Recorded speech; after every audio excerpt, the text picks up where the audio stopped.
موعد وتوقيت مباراة الأعين الإمارات ويوكوهاما والقنوات الناقلة. قبل ذلك من فضلكم المرجو الاشتراك في القناة وفعلوا الجرس واللايك للفيديو. موعد مباراة العين الإماراتي ويوكوهاما FC مارينوس الياباني هو يوم السبت 25 مايو 2024.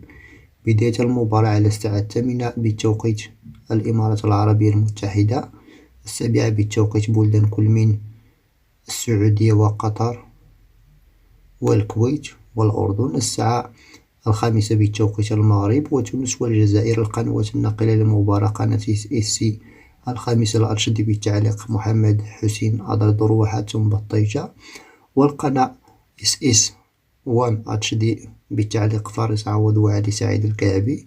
هذه المباراة يحتضنها استاد هزاع بن زايد بالنادي العين. هي مباراة الإياب بعد انتهاء مباراة الذهاب في اليابان بهزيمة العين بهدفين مقابل 1.